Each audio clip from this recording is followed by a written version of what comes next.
জয় মা, জয় মা। নমস্কার, আমি শ্রী শ্রী তান্ত্রিক ভার্গব আনন্দ তীর্থনাথ মহারাজ। আশা করি সকলে মায়ের কৃপায় ভালো আছে। আমার চ্যানেল তান্ত্রিক ভার্গব আনন্দ তীর্থনাথ, এখানে আমি বহু তন্ত্র রিলেটিভ ভিডিও আপনাদের সান্নিধ্যে উপস্থাপনা করেছি, যেমন বশীকরণ, উচ্চাটন, বারণ, বিদ্বেষণ, স্তম্ভন, এ ধরনের বহু প্রকার বিদ্যা নিয়ে বিদ্যা প্রসঙ্গে আলোচনা করেছি।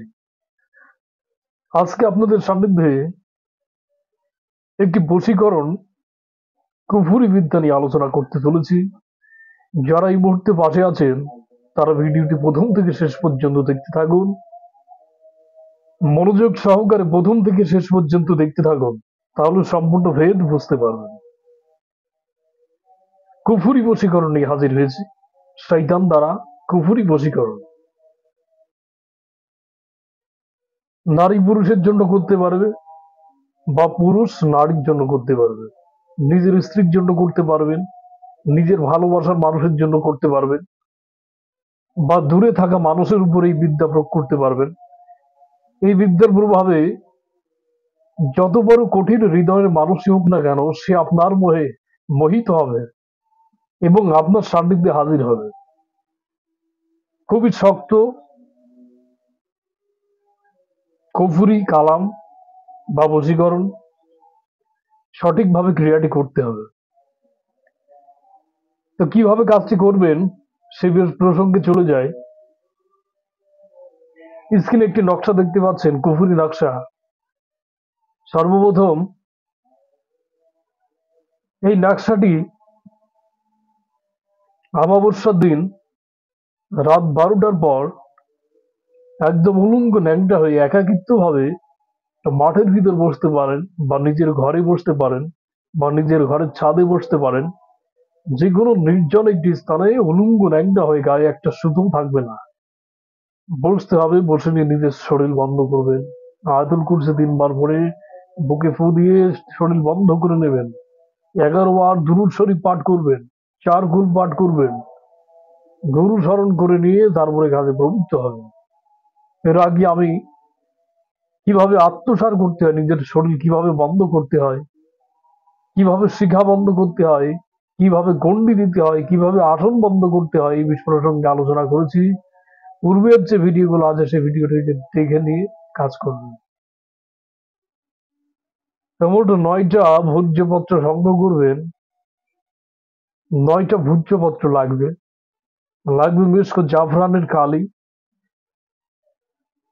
এই নকশাটি ভোজ্যপত্রে মিস্ক জাফরান দিয়ে মোট 9টি অঙ্কন করতে হবে।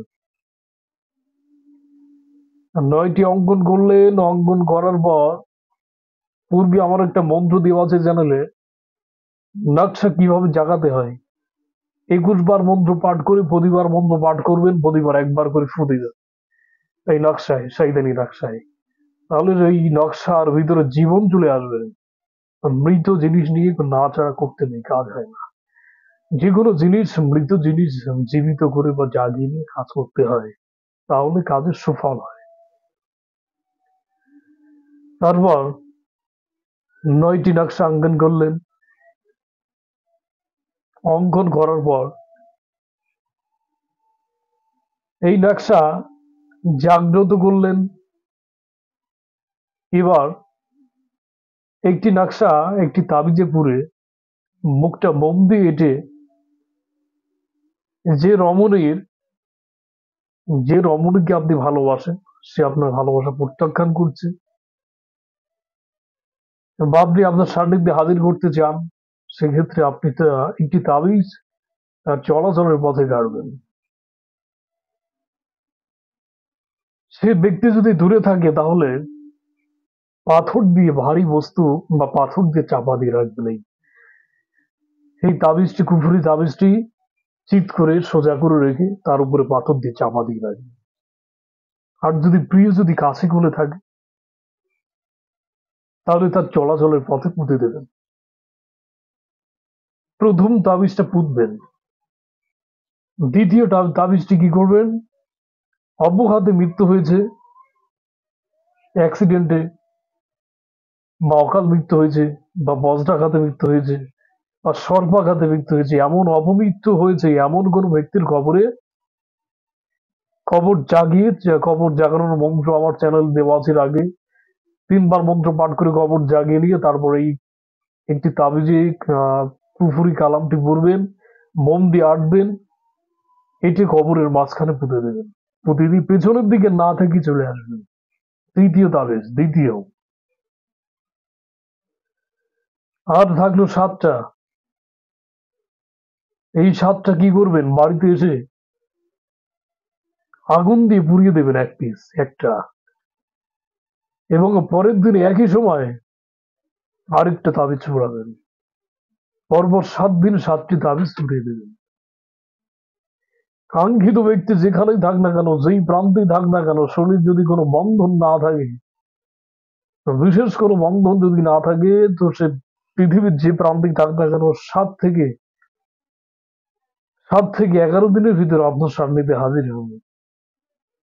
যদি কাছে কিনারায় থাকে 12 থেকে 24 ঘন্টার ভিতর হাজির হবে।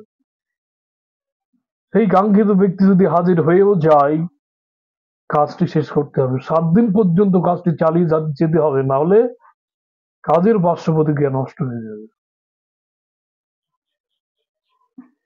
এই ক্রিয়া কারা করবেন? যারা অন্তত দীক্ষা নিয়েছে, যাদের গুরু বেঁচে আছে, তারা অন্তত এই সমস্ত ক্রিয়া করবেন। সাধারণ মানুষ এই সমস্ত ক্রিয়া করবেন না, বা এই সমস্ত ক্রিয়ার ভিতরে প্রবৃত্ত হবেন না, নিজেদের ক্ষতি হবে। তো এবার এই ধরনের সমস্যায় যারা পড়ে আছেন, তারা নির্দ্বিধায় আমার সাথে যোগাযোগ করতে পারেন, আমার সান্নিধ্যে আসতে পারেন, আমার সান্নিধ্যে এসে কাজ করাতে পারেন। আমার ঠিকানা হচ্ছে ঝিনাইদহ জেলা, ঝিনাইদহ থেকে চুয়াডাঙ্গা স্ট্যান্ড, চুয়াডাঙ্গা স্ট্যান্ড থেকে আসতে হবে নগরবাঁধন বাজার। নগরবাঁধন বাজারের সাথে একটি মন্দির আছে, ওই মন্দিরে আমি পূজা অর্চনা করি, মায়ের ভক্তি আরাধনা করি। ওখানে আমাকে পেয়ে যাবেন। শনি মঙ্গলবার করে আসবেন, বাসার আগে আমার সান্নিধ্যে যোগাযোগ করে আসবেন। স্ক্রিনে আমার ফোন নাম্বার দেওয়া আছে, এই নাম্বারে যোগাযোগ করতে পারেন যে কোনো সমস্যার জন্য। বা যাদের আসা সম্ভব না আমার সান্নিধ্যে, দূরে আছেন, অনেক দূরে আছেন, দেশের বাইরে আছেন, কঠিন সমস্যার জর্জরিত হয়ে যাচ্ছেন, কোনো প্রকার সমস্যার সমাধান খুঁজে পাচ্ছেন না, তারা আমাকে দূর থেকে আমাকে দ্বারা কাজ করাতে পারেন। ফোনের মাধ্যমে আমার সাথে যোগাযোগ করে দূর থেকে আমাকে দ্বারা কাজ করাতে পারেন। যাই হোক, অনেক কথাই বললাম, যে বিদ্যা প্রসঙ্গে আলোচনা করলাম, আশা করি সকলে বুঝতে পেরেছেন।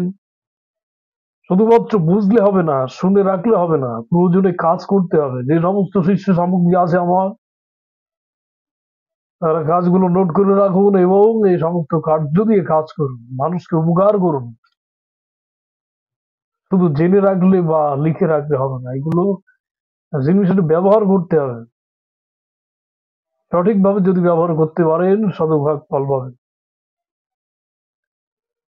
অবশ্যই সর্ববিধি বিধান মেনে ক্রিয়াটি করবেন। যদি কোনো কিছু জানতে অসুবিধা হয় বা কোনো কিছু জানার থেকে আমাকে অবশ্যই ফোন করে আমার সাথে কন্ট্যাক্ট করে নেবেন। সকলে ভালো থাকবেন, সুন্দর সুস্থভাবে জীবনযাপন করবেন। জয় মা, জয় মা, জয় মা, জগতের কল্যাণ সাধন করো মা।